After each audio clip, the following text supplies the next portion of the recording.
Salut les moldus, si cette vidéo vous plaît, n'hésitez surtout pas à vous abonner en cliquant sur le petit bouton rouge juste en dessous de la vidéo, comme ça vous ne louperez jamais rien, et en plus ça me ferait vachement plaisir. Allez c'est parti, on y va.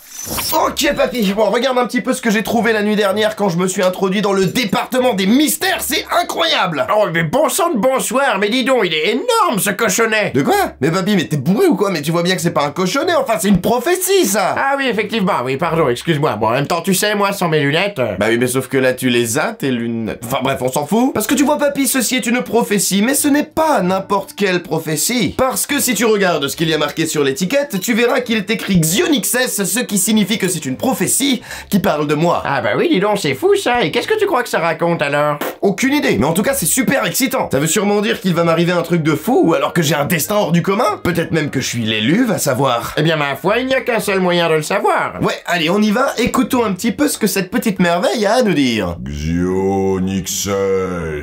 Oui, c'est moi. Xionixes. Oui, non, c'était juste pour vous prévenir que vous ferez attention parce que vous allez tomber là. Hein? Oh putain mais...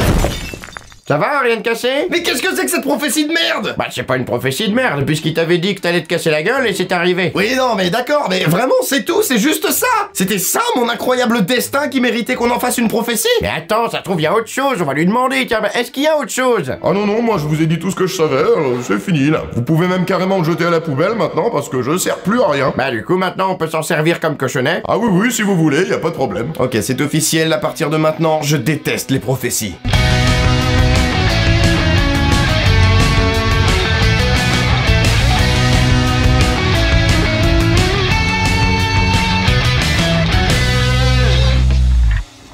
Alors comme ça les amis, vous êtes de retour. Alors comme ça vous êtes encore une fois convaincus de tout savoir sur Harry Potter. Alors comme ça l'Ordre du Phénix n'a aucun secret pour vous, quand bien même ce serait le plus gros livre de toute la saga. Alors comme ça vous connaissez tellement bien votre sujet que vous êtes capable de réciter par cœur toutes les règles de Dolores Ombrage, et même que vous les appliquez aussi au quotidien. Et c'est très bien, oui c'est très bien, mais est-ce que vous êtes sûr que ça fait de vous des experts? Ah bah oui alors, oh, vous vous prenez pour qui là? Et bah c'est ce qu'on va voir. Parce qu'une fois n'est pas coutume, après avoir parlé des 4 premiers livres dans des précédentes vidéos... Oui, alors par contre les miniatures vous êtes gentils, mais là on me voit plus et c'est moi la star là, donc si vous pouviez dégager ce serait sympa.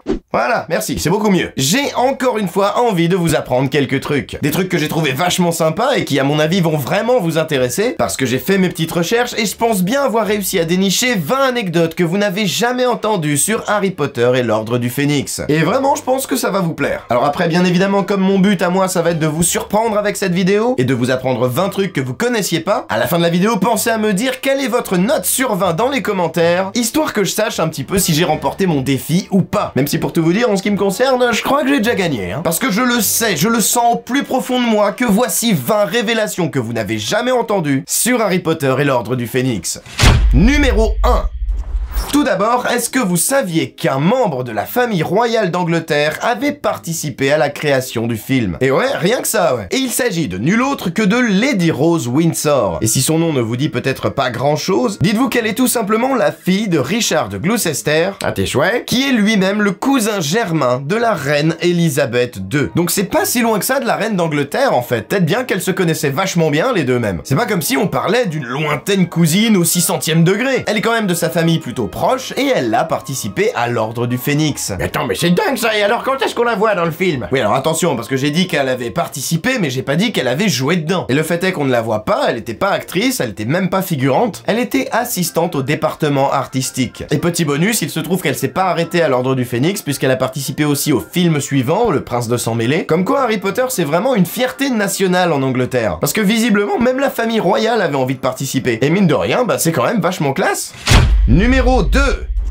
Au tout début, dans l'Ordre du Phénix, Bellatrix Lestrange aurait dû avoir un visage très différent de celui qu'on connaît, parce que vous ne le savez peut-être pas, mais ce n'était pas Helena Bonham Carter qui était censée l'interpréter. Et là vous vous dites sûrement, mais comment ça se fait? C'est pas possible, elle est tellement parfaite dans le rôle que c'est impossible qu'ils aient pensé à quelqu'un d'autre au début. Et vous avez raison, il est vrai que Helena Bonham Carter nous a offert une excellente Bellatrix Lestrange. Mais au départ, c'était Helen McCrory qui devait prendre ce rôle. Et c'était vraiment à ça que ce soit elle. Tout était prêt, elle avait dit oui, elle connaissait son texte, il y avait plus qu'à allumer la caméra, et c'était elle, Bellatrix. Mais je comprends pas, si tout était prêt, pourquoi est-ce qu'ils ont changé alors? Parce qu'elle attendait un heureux événement. Et oui, il se trouve que peu avant le début du tournage, Hélène McCaury est en fait tombée enceinte, ce qui a fait qu'elle ne pouvait plus jouer Bellatrix, parce que Bellatrix, elle est quand même censée avoir passé 12 ans en prison à Azkaban, donc de la voir sortir avec un ventre rond de femme enceinte, bah ça aurait pas été franchement normal. Et c'est pour cette raison qu'ils ont décidé que finalement, ce serait Helena Bonham Carter. Et après, soyez rassurés, on retrouvera quand même Helena McCaury dans la suite de la saga, parce que si vous ne l'avez pas encore reconnue, c'est elle qui jouera le rôle de la sœur de Bellatrix, Narcissa Malfoy, qui n'est nulle autre que la mère de notre cher Drago. Un rôle qui lui va comme un gant au final, même si j'avoue que j'aurais bien aimé voir ça Bellatrix, parce que ça aurait pu être vraiment très différent et ça aurait pu être vraiment très intéressant. Numéro 3. Alors pour celle-là, attention, parce que je vais pas rassurer grand monde quand je vais vous le dire, mais quand même il faut que je vous le dise, il faut que le monde sache, tout le monde doit être au courant. Vous êtes prêts, c'est bon, tout le monde est bien assis? Est-ce que vous saviez que Dolores Sombrage existe pour de vrai?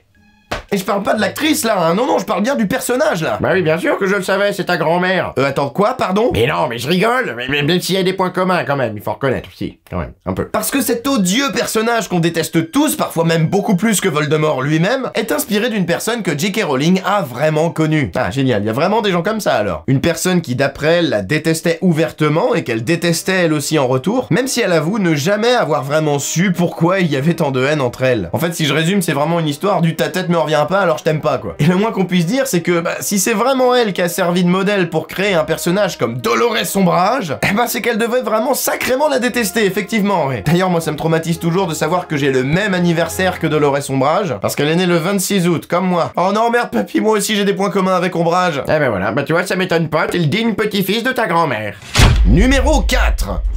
Et puisqu'on parle de Dolores Sombrage, il ne vous aura pas échappé que son bureau tout rose est décoré d'une multitude d'assiettes avec des chats dessinés dessus. Mais est-ce que vous saviez que pour ce tout petit détail d'une toute petite séquence qui dure à peine 30 secondes, il avait fallu une journée complète à juste filmer des chats. 24 heures à filmer des greffiers. Bah oui, parce que des assiettes, il y en a je sais pas combien. Et chacune d'entre elles montre un chat différent qui bouge et forcément, il a bien fallu les filmer tous ces chats. Et ce que j'adore dans cette anecdote, c'est surtout le truc qu'ils ont fait pour pouvoir avoir ce genre de mouvement avec leurs chats, qui regardent un petit peu partout comme ça et qui regardent un peu dans tous les sens. Ils ont filmé des chats à travers des aquariums dans lesquels ils avaient mis des poissons rouges qui passent. Et quand on le sait, je trouve ça génial, parce qu'en regardant les petites assiettes, on se dit tout de suite, bah oui, c'est exactement ça, oui. C'est exactement comme ça qu'un chat observerait des poissons rouges. Et moi j'aime bien ce genre de détails, ça m'amuse, j'aime bien savoir comment ils ont fait pour faire tourner des animaux, qui par définition, savent pas qu'ils sont dans un film, hein, ils savent pas ce qu'il faut faire. C'est un truc qui m'intéresse toujours, que je trouve toujours assez rigolo à savoir. Ah bah dis donc, tu t'éclates dans ta vie à ce que je vois. Dis donc, tu veux vraiment qu'on reparle de comment tu es fait, toi? Non, je te remercie, ça ira. Numéro 5. Dans l'ordre du Phénix, Harry Potter découvre la maison des Black, dans laquelle son parrain lui fait découvrir l'arbre généalogique de sa famille, et pour concevoir cette tapisserie, J.K. Rowling a dû fournir une liste complète de plus de 70 noms, tous différents, avec les liens de parenté qui existent entre chacun des personnages. Et elle a même précisé d'ailleurs lesquels étaient brûlés parce que lesquels étaient en disgrâce, un peu comme celui de Sirius, et parmi tous les noms qui figurent sur la tapisserie, la plupart font référence aux étoiles, comme Sirius ou Bellatrix par exemple, dont on a vraiment beaucoup parlé déjà, mais pas seulement, parce qu'il y a aussi Orion, Régulus, Andromeda, Arcturus ou encore Sirius qui font aussi référence aux astres. Et je sais pas pour vous, mais moi, de savoir qu'il y a un si gros rapport entre la famille Black et ce qui se passe dans le ciel, ça me donnerait presque envie de retourner voir la vidéo que j'ai faite sur l'astronomie dans Harry Potter. Je vous mets discrètement le lien de la vidéo dans la description si vous voulez voir. Mais n'y allez pas tout de suite, parce que d'abord... Numéro 6. Bon alors celle-là, on va pas se le cacher, elle est quand même assez connue, donc c'est cadeau pour ceux qui savent. Mais est-ce que vous saviez que Matthew Lewis, donc l'acteur qui joue Neville Londubat, a eu un tympan perforé pendant le tournage de l'Ordre du Phénix? Eh ben oui, que serait un tournage d'Harry Potter après tout s'il n'y avait pas au moins 3 morts et 20 blessés? On s'ennuierait vachement. Et c'est à cause de Helena Bonham Carter qui, sans le vouloir, alors qu'elle était censée prendre Neville en otage sous les traits de Bellatrix Lestrange, a enfoncé sa baguette dans son oreille. Mais elle a pas fait gaffe, elle l'a enfoncé trop loin et ça lui a carrément percé le tympan, ce qui lui a valu d'être sourde de cette oreille pendant plusieurs jours après ça quand même. Alors bien évidemment elle a pas fait exprès du tout hein, et elle s'en est même énormément voulu, si bien qu'elle a passé son temps à s'excuser au moins 1000 fois auprès du jeune Matthew, mais finalement tout finit bien puisqu'il n'a pas eu de séquelles particulières, et Matthew Lewis lui aurait même dit qu'il ne lui en voulait absolument pas. Ouais, enfin comme tu l'as dit, ça c'est assez connu, donc c'est un peu facile. Oui c'est vrai, mais par contre, numéro 7. Est-ce que vous saviez que normalement Arthur Weasley était censé mourir dans l'Ordre du Phénix? Au moment où il se fait attaquer par Nagini dans le département des mystères, et qu'on le voit grâce à la vision de Harry, au départ J.K. Rowling avait prévu qu'il n'allait pas s'en sortir. Et d'ailleurs c'était même ça qui devait attirer Harry dans le département des mystères, c'était pas l'attaque de Sirius Black. Mais J.K. Rowling finalement a changé d'avis puisqu'elle ne pouvait pas se résoudre à éliminer un personnage aussi attachant que Arthur Weasley, et c'est pour ça qu'elle a décidé que finalement s'il y en a un qui devait mourir, bah ça devrait plutôt être Sirius Black. Elle a même dit d'ailleurs qu'au départ elle avait décidé que ce serait Arthur parce qu'elle se sentait pas forcément très bien dans sa vie à ce moment-là, et qu'elle avait tendance à rabattre un petit peu sa colère sur les personnages de son roman. Vous voyez quand je vous disais que l'écriture s'était vachement influencée par l'état d'esprit des auteurs? Je vous mentais pas, hein. Numéro 8. Je ne sais pas si vous avez remarqué, mais Harry Potter et l'Ordre du Phénix est le seul film de toute la saga dans lequel Hermione est blonde. Et ouais, dans tous les autres films, elle est absolument brune, mais exceptionnellement pour l'Ordre du Phénix, eh ben, elle a les cheveux blonds. Et si vous voulez savoir pourquoi, bah c'est tout simplement parce que Emma Watson, au moment de tourner l'Ordre du Phénix, elle tournait en même temps un autre programme qui s'appelle l'École de tous les talents, dans lequel elle devait avoir les cheveux blonds. Et du coup, ça fait que dans l'Ordre du Phénix, on se retrouve avec une Hermione blonde. Ce que j'avais pas forcément remarqué d'ailleurs au début, mais par contre, c'est vrai que maintenant que je le sais, bah je vois plus que ça. Numéro 9.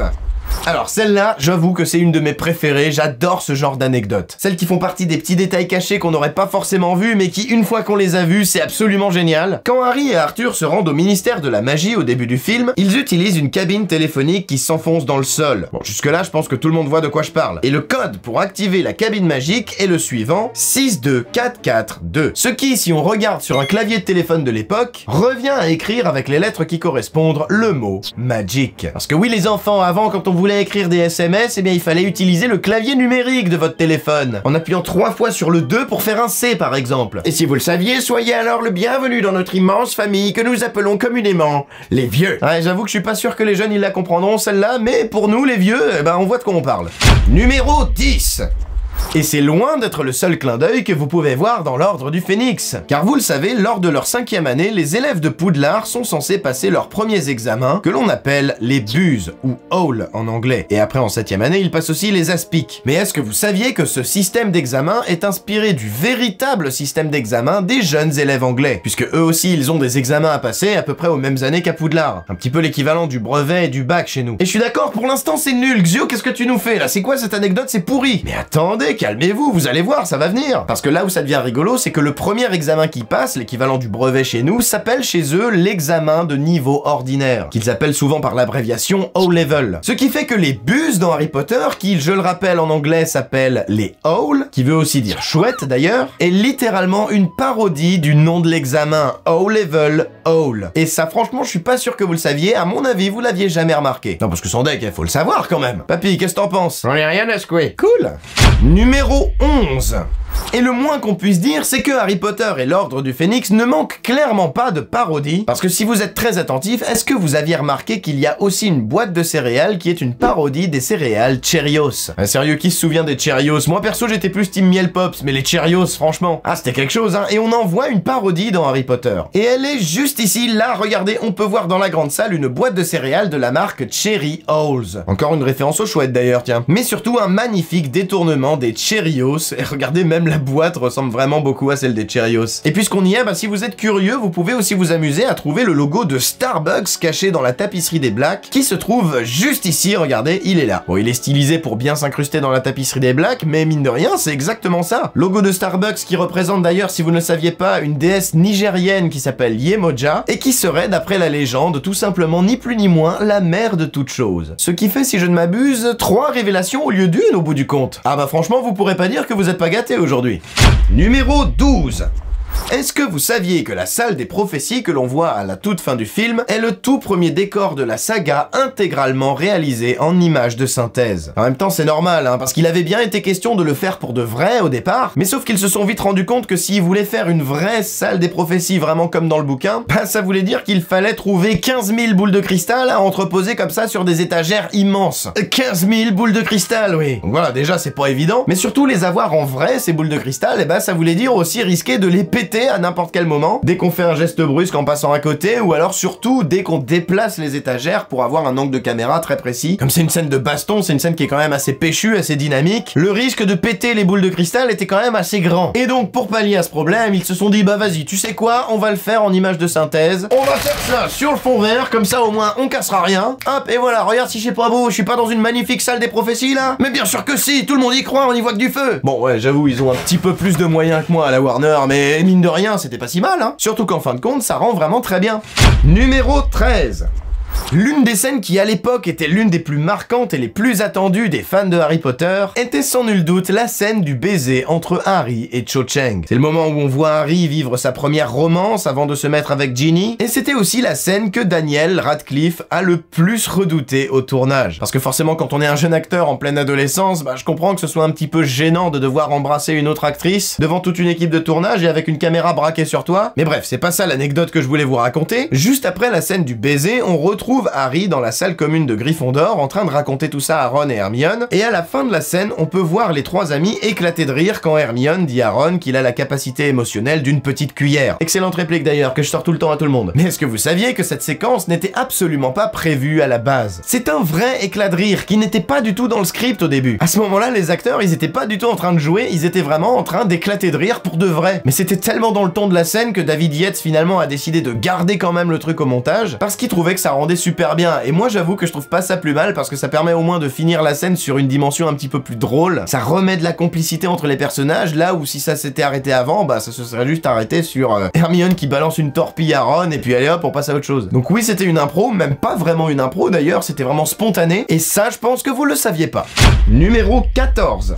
L'Ordre du Phénix est le tome de la saga dans lequel Sirius Black va mourir sous les coups de sa cousine, Bellatrix Lestrange. Mais est-ce que vous saviez qu'en réalité, on ne sait pas ce qui a vraiment tué Sirius Black, ni même si c'est vraiment Bellatrix Lestrange qui l'a tué? Mais n'importe quoi, dans le film, on l'entend très bien lancer un Avada Kedavra sur Sirius Black. Oui, dans le film, mais pas dans le livre. Parce que dans le livre, donc dans la vraie histoire de Harry Potter, on ne sait pas quel sort a lancé Bellatrix. Tout ce qu'on sait, c'est que c'est un sort qui l'a poussé et qui l'a fait tomber par-delà le voile, et qu'une fois derrière le voile, il n'est jamais revenu, il n'est jamais ressorti de sous cette arche. Ah, d'accord, mais du coup, ça fait que ça se trouve, il est même pas mort, en fait. Alors si, quand même, ça l'a tué, on sait qu'il est mort, parce qu'à la fin, quand Harry utilise la pierre de résurrection, il voit Sirius Black. Or, si Sirius Black n'était pas mort, bah, il pourrait pas résurrecter. Donc au moins, ça c'est sûr, il est mort, mais par contre, je maintiens, on ne sait pas vraiment ce qui a causé sa mort. Numéro 15.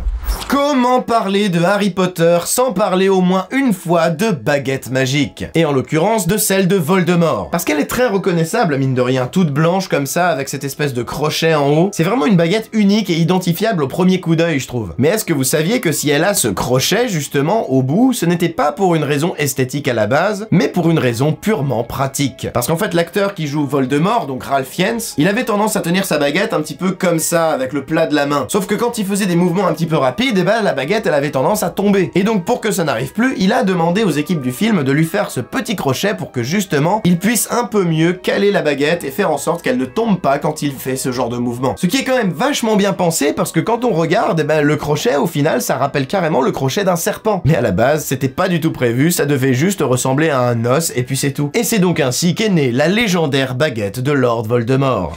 Numéro 16. Avant que le film ne sorte dans la bande-annonce de l'Ordre du Phénix, vous pouviez voir, comme dans toutes les bandes-annonces du monde, des petits extraits du film. Mais est-ce que vous aviez remarqué qu'à un moment donné, Dumbledore dit quelque chose dans la bande-annonce qui n'est jamais prononcé à aucun moment dans le film? Je vous laisse constater par vous-même. The Warner Bros. Pictures. Ne te bats pas contre lui, tu ne gagneras pas. Ne te bats pas contre lui, tu ne gagneras pas. Et effectivement, à aucun moment dans l'Ordre du Phénix, Dumbledore ne dit vraiment ça à Harry, et en même temps, il avait aucune raison de lui dire, parce que bien évidemment qu'il va l'encourager à se battre contre lui. C'est même tout le principe de ses cours d'occlumencie avec Rogue. C'est justement d'apprendre à lutter contre Voldemort. Et c'est même un petit peu aussi le principe de ce qu'ils appelleront un peu dans le film l'armée de Dumbledore. Mais pourquoi ils l'ont mis dans la bande-annonce alors? Bah j'en sais rien, peut-être pour qu'on ait l'impression en regardant la bande-annonce que Voldemort est tellement puissant que même Dumbledore il dit non, il touche pas, c'est trop dangereux, histoire qu'on sente que la menace est extrêmement grande et qu'on ait du coup envie d'aller voir comment ils vont s'en sortir. Parce que sinon dans le film il adresse quasiment jamais la parole à Harry, et justement il passe son temps à l'éviter. Donc j'imagine que ça doit être un truc comme ça, mais sinon vraiment je vois pas. Numéro 17. C'est dans l'Ordre du Phénix que nous faisons la connaissance du personnage de Luna Lovegood, brillamment interprétée par Evanna Lynch. Mais est-ce que vous saviez qu'elle a réussi à décrocher ce rôle devant près de 15 000 autres candidates? Et en fait, elle était même 9e sur les 30 finalistes qui restaient pour le casting. Et chose intéressante, quand elle a passé les dernières auditions, le producteur du film n'a même pas eu envie de voir les autres candidates, tellement il était sûr que pour lui c'était elle, Luna Lovegood. C'était une évidence pour lui, Evanna Lynch était le personnage. Et il avait vraiment pas tort, parce que Evanna Lynch, elle nous a offert une Luna Lovegood qui était juste magnifique. Je pense que tout le monde est d'accord pour dire qu'elle est absolument parfaite pour le rôle, mais bien au-delà de ça, bien au-delà d'avoir l'apparence du personnage et de bien savoir la jouer, il faut savoir qu'elle avait tellement envie de jouer Luna Lovegood qu'elle a carrément envoyé une lettre à J.K. Rowling dans le dos de la production pour lui demander « S'il vous plaît, je veux jouer ce personnage, c'est trop bien ». Elle est d'ailleurs tellement Luna Lovegood qu'elle a fabriqué la plupart de ses accessoires, comme ses boucles d'oreilles en forme de radis ou son pendentif par exemple. Et pour conclure avec cette anecdote, est-ce que vous saviez aussi d'ailleurs que c'était son tout premier rôle au cinéma? Bref, c'est la très belle histoire d'une jeune actrice qui réalise son rêve d'enfant et qui nous offre à nous spectateurs une Luna Lovegood absolument parfaite. Numéro 18. À partir de mai 2006, est-ce que vous saviez que le tournage du film a dû être interrompu pendant 2 mois? Alors pourquoi? Est-ce qu'il s'est passé quelque chose? Il y a eu un accident dans les studios? Ou alors il y a un acteur qui s'est blessé peut-être? Pour changer un peu? Eh bah pas du tout, en fait c'est tout con, c'est juste que Daniel Radcliffe et Emma Watson devant passer leurs examens à l'école, les vrais examens, pas les buses, ceux de la vraie vie véritable de la réalité, eh bah du coup ils pouvaient pas jouer dans le film parce qu'ils avaient besoin d'un peu de temps pour se concentrer sur leur révision et pour pouvoir passer leurs examens sereinement. Donc pendant 2 mois, t'avais tout le monde qui était comme ça en train de les attendre et puis qui était sur le pied de guerre en attendant qu'ils reviennent et qui foutaient rien, voilà, les mecs ils étaient là puis ils buvaient du café et c'est tout. Non je rigole, en vrai ils faisaient sûrement d'autres trucs mais en attendant le tournage de l'Ordre du Phénix, lui il était bloqué parce que bon, si t'essaies de tourner un film Harry Potter sans Harry Potter et Hermione, bon bah t'es un petit peu embêté quoi, t'es très vite limité sur ce que tu peux faire. Et donc ils ont été obligés d'attendre les 2 mois nécessaires aux acteurs pour pouvoir passer leurs examens et ensuite ils ont pu reprendre. Maintenant reste à savoir s'ils ont eu leurs examens. J'avoue que je sais pas mais j'aimerais bien savoir. Numéro 19. Est-ce que vous saviez que le réalisateur du film, David Yates, n'était pas le seul à avoir été approché pour réaliser l'Ordre du Phénix? Il y en a eu plusieurs autres, comme par exemple Jean-Pierre Jeunet, mais ce qui a fait la différence, c'est que David Yates venait juste de tourner un film qui s'appelle State of Play, qui a un rapport avec la politique. Un film que David Heyman, le producteur des Harry Potter, avait d'ailleurs beaucoup aimé parce qu'il disait que David Yates avait réussi à rendre divertissant la politique. Harry Potter et l'Ordre du Phénix étant le film de la saga qui met en avant la politique des sorciers, pour la production c'était évident, c'était un film pour David Yates. Ce qui fut une sacrée opportunité pour ce réalisateur, puisque ce sera lui qui réalisera tous les autres Harry Potter à partir du 5, ainsi que la saga Les Animaux Fantastiques, même si j'avoue que celle-là, on s'en serait bien passé. Mais bon, on est quand même content pour lui. Et enfin, numéro 20. Est-ce que vous saviez que normalement nous devions retrouver Gilderoy Lockhart dans ce 5e film? Parce que oui, normalement Gilderoy Lockhart, on le voit à un moment donné dans le livre, quand Harry se rend à Sainte-Mangouste pour voir Neville Londubat et que Neville Londubat est en train de voir ses parents, et ben on pouvait croiser Gilderoy Lockhart qui était là à l'hôpital lui aussi depuis son sort d'oubliette, qui a malencontreusement raté et qui s'est retourné contre lui. Depuis ce jour, Gilderoy il est là dans l'hôpital des sorciers. Mais finalement, comme tout ça aurait nécessité de créer un décor immense et tout entier juste pour cette scène, eh ben ils ont jugé que c'était un petit peu trop d'argent dépensé pour pas grand chose et donc du coup on n'a pas eu la scène et donc on n'a pas eu Gilderoy Lockhart. Et j'avoue que moi ça me fait un peu de mal puisque Gilderoy Lockhart, je trouve que c'est vraiment l'un des personnages les plus drôles de toute la saga. Un personnage que j'aime beaucoup imiter à titre personnel d'ailleurs. Bon là je le ferai pas parce que j'ai la voix explosée parce que je suis malade, mais un jour je vous promets je vous ferai ma plus belle imitation de Lockhart, vous me direz ce que vous en pensez. Peut-être qu'on le retrouvera dans la série du coup, qui sait. Et voilà les amis, c'est la fin de cette vidéo, j'espère qu'elle vous a plu. Pour ma part je suis en train de mourir là parce que je suis en train de tourner alors que je sors d'une grippe et que j'ai une toux absolument horrible. Donc là, je sais pas si ça s'entend beaucoup, mais j'ai la voix complètement explosée. J'espère que ça s'est pas trop entendu dans la vidéo, désolé si c'est le cas. Et en attendant, si ça vous a plu, je vous invite à vous abonner si ce n'est pas fait en cliquant sur le petit bouton qui s'affiche juste au milieu de votre écran. Je vous invite à aller voir l'une de ces 2 vidéos que je vous mets juste là également, si vous voulez continuer de passer un petit peu de temps avec moi dans une vidéo dans laquelle je n'aurai pas la voix cassée. Et je vous invite également, n'oubliez pas à me mettre votre note dans les commentaires pour me dire sur 20 combien vous avez eu, combien d'anecdotes est-ce que vous connaissiez déjà, est-ce que vous avez réussi à battre cette vidéo. Et en attendant, sur ces bonnes paroles, moi je vous dis à très bientôt, je vous dis à la semaine prochaine normalement si je ne me trompe pas, pour une nouvelle vidéo, et je vous fais tout plein de gros bisous, à la prochaine, c'était Xio.